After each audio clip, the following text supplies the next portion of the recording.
ओम नमः शिवाय। शिव महापुराण श्री विद्वेश्वर संहिता अध्याय 17 पंचाक्षरी प्रणवनु महात्म्य। ऋषिओए કહ્યું, હે મહામુનિ, પ્રણવ કે ષડલિંગનું શું મહાત્મ્ય છે? શિવજીની ભક્તિ પૂજાનું વિધાન છે તે અમોને સંભળાવો। સૂત પુરાણીએ કહ્યું, હે ઋષિઓ, આપ લોકોએ ઘણો જ ઉત્તમ પ્રશ્ન પૂછ્યો છે। આનો ઉત્તર તો મહાદેવજી જ જાણે છે। તે છતાં પણ હું શિવ કૃપાથી તમને તે જણાવું છું। પ્રકૃતિથી ઉત્પન્ન સંસારને માટે નૌકારૂપ છે, તેથી પંડિતો તેને પ્રણવ કહે છે। પ્રપંચ નહીં તમારામાં, અર્થાત તમારામાં કોઈ પણ પ્રપંચ નથી। આ પ્રણવનો અર્થ છે, જે મોક્ષદાતા છે, તેથી તેને પ્રણવ કહે છે। આ પ્રણવ સૂક્ષ્મ અને સ્થૂલ એમ બે પ્રકારના છે।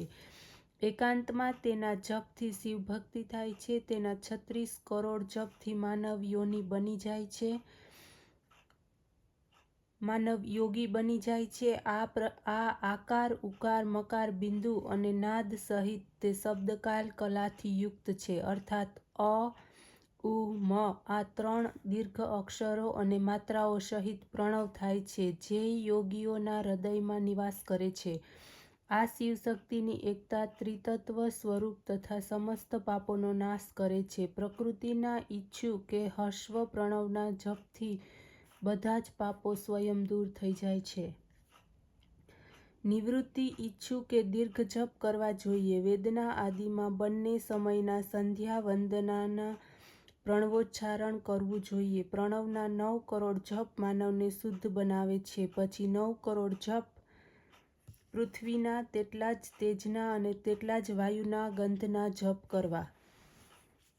હે બ્રાહ્મણો, હંમેશા પ્રણવ જપથી પ્રબુદ્ધતા પ્રાપ્ત થાય છે। પછી જીતેન્દ્રિય થઈને જે 105 કરોડ પ્રણવ જપ કરે છે, તે શિવલોકને પ્રાપ્ત કરનાર થાય છે, જ્યાં રાજમંડપ ઉત્તમ થાય છે, સ્નાન અને તપ રૂપ વૃષભના દર્શન થાય છે, જ્યાં નદીનું સ્થાન છે, તેના આગળ અન્ય વૈભવનું કહેવું જ શું।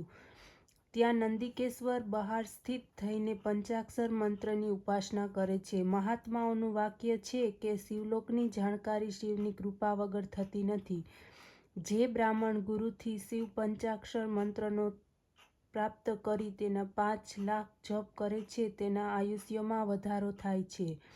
સ્ત્રી સ્ત્રીપણામાંથી મુક્તિ મેળવે છે, ક્ષત્રિય ક્ષત્રિયપણામાંથી મુક્તિ મેળવે છે, બ્રાહ્મણ થાય છે અને ફરીથી મુક્તિ મેળવે છે, વૈશ્ય વૈશ્ય તત્વમાંથી મુક્તિ મેળવી ક્ષત્રિય બને છે અને તે બ્રાહ્મણ કહેવાય છે અને તે શુદ્ધ થાય છે, કારણ કે તે જ મંત્ર શિવ સ્વરૂપ છે। તેના ધારણ કરનાર શિવ સ્વરૂપ બની જાય છે।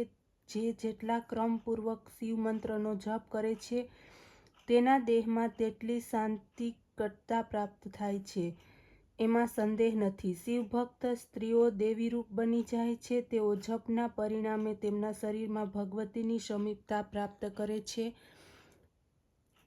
શિવજીની પૂજાથી વિધાન આનંદ મેળવે છે। શિવલિંગની પૂજા શિવ શક્તિઓની પૂજા છે। જે ભક્ત ભક્તિપૂર્વક ષોડશોપચાર યુક્ત પૂજન કરે છે, તે શિવરૂપ થઈને શિવને પ્રાપ્ત કરનાર બને છે। આ અધ્યાય વેદ સંમત છે। જે આ અધ્યાયને વાંચે છે, તેના ઉપર શિવજીની અદ્ભુત કૃપા થાય છે અને સિદ્ધિઓને પ્રાપ્ત કરે છે। ઓમ નમઃ શિવાય।